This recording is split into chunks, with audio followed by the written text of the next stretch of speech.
Hello everyone, welcome to another episode of TCG Talk, back today with another deck tech video. If you watched the last one on Viscera, you probably noticed I look kind of the same as I did before. It's because I'm doing all these back to back and I want to make sure I had content ready for you all this week. So if you see stuff that looks really similar, that's why. But today's deck tech, we're going to go over Chane, my most recent updated Chane deck tech for Blitz. Right now I think Chane's kind of in a decent spot. He's definitely not in like the top tier heroes. I think he's like tier 2. Like if there's tier 1, which is like Kasai, Viserai, Oldheim, and maybe Briar, then he's like the next tier, which is like him, Ira, Lexi, not Lexi, but him, Ira, and like a couple other different heroes I think are in that mix. Kano, obviously, and stuff like that. So he's a good hero to play. He's a fun hero to play, and if you pilot him correctly, it really benefits the pilot to know what they're doing and to be able to play him correctly. Because if you can get him to Shackle 3 or 4 and Blitz, you survive that long, you're at a good life total, it's really good. But Husk is a little bit harder to utilize properly because once you get below 13 life, it's going to pop, so you have to use it earlier than you would in like CC. But he can be really oppressive if you can get to 3 or 4 turn late game. So we'll go right into it. Chane, obviously Blitz hero, nice little soul shackle over here. Rosetta, similar to Viscera, Rosetta Thorn. There's no other supplement for it. There's no other sideboard weapon. Simply that. His normal suite is Skullcap, Husk, Grasp, and Spellbound Creepers. So just like Viscera, with the exception of instead of Bloodchief Scalata, it's Husk. And then in the sideboard, I have Crown Dichotomy, No Rune Road, Vexing Quillhand, Ether Ironweave, and I had, oh my goodness, am I gonna have to restart this video? I had Ebonfold as well, but now my Chane stuff is like disappeared on me. Oh, there it is. There we go. We're good. Ebonfold. And I have one extra slot. Right now I have Bloodchief Scalata in it, but like, because I don't know what else I should put in it. But that's basically like, this is just kind of like a filler slot. If for some crazy reason I needed this. But this is the main thing. Crown Dichotomy, Vexing Quillhand, Null Rune Robe all come in the Kano matchup. Sometimes I might even put Ebonfold in there. It has a Spell Void. Vexing Quillhand also will come in during the Viserai matchup, possibly. Sometimes I'll run Vexing Quillhand and Crown Dichotomy in the Viserai matchup instead of Grasp, because being able to make 2 rune chants will help me race him a little bit more if I think it's going to be a tempo vis. But most of the time keep Grasp in there. Ebonfold's good in the mirror, obviously. Ether Ironweave is good basically on any hero you think is not going to come in with like a really high attack. Ones that are going to like chip damage you, like a Katsu or an Ira even, or someone like that. Ether Ironweave might be better for that. Even like most time I'm running Husk. Viserai is another one which I'll run Ether Ironweave. I won't run Husk on for most part. So it just depends on who you're playing and what you're doing. But that's pretty much the equipment setup. Nothing too nutty. I'll try to put my like sideboard guide for Chane in the description below in the deck list. So let me know what y'all think of that. So that's for the equipment. For the attack, so first we're going to go over Blood Debt.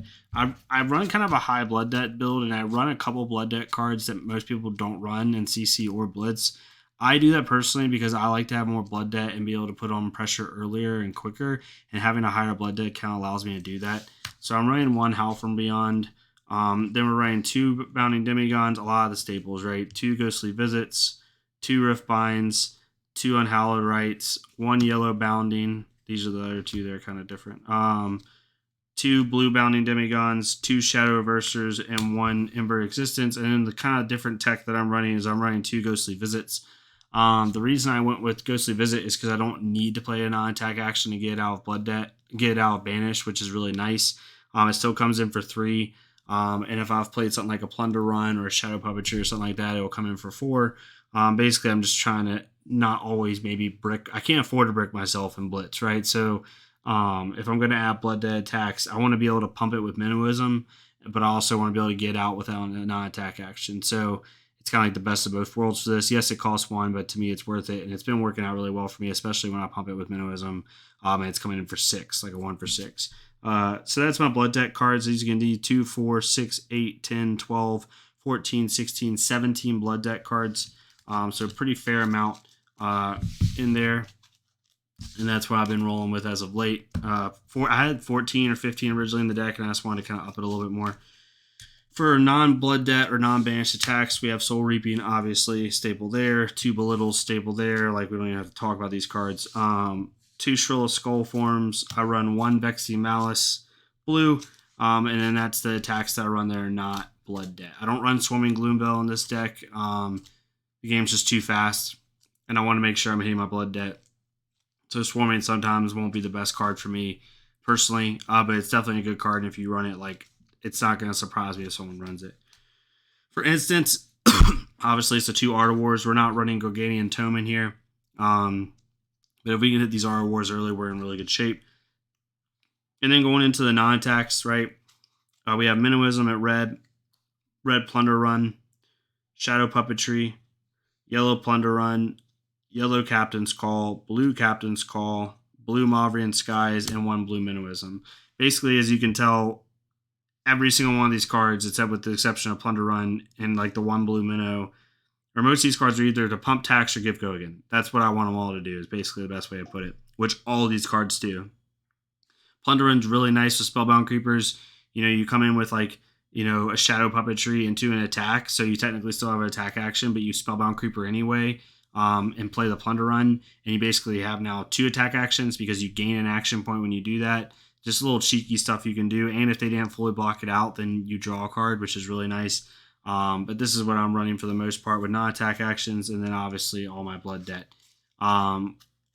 Key core to this is push damage if I can turn 1 or 2, but for the most part I'm waiting for that Shackle 3 to really do some damage, and try to kind of go over the top with damage they can't block. The reason this deck's a little bit feels bad is because Oldheim is really popular in the meta right now, and Oldheim's just disgusting. And it's a big feels bad for Chane playing against Oldheim and Blitz. It just is. It's not fun. So that's why he's not as good. If Oldheim wasn't a thing, I think this deck actually would be in kind of the top tier. But that's just where I have the deck right now. It's really fun. I really enjoy it. I highly suggest anyone to play Chane. It's a really fun hero to play. But yeah, that's my deck list right now. It's linked down in the description below if you want to check it out. I don't protest to be this insane Chane connoisseur, but I enjoy playing it. And yeah, let me know what you think of the deck list. Please leave any suggestions you can, and let me know what other content you'd like to see Blitz formatted. I'm going to give out a Benji list, an Ira list updated. I've already gone over Ira a couple times, so it'll be a really short video. And then I might end up doing a Briar list as well. But yeah, let me know what y'all think. Check out the recent tier list that I did, and let me know if you have any agreements or disagreements with that one. And I'll see y'all next time on TCG Talk. Thank y'all so much.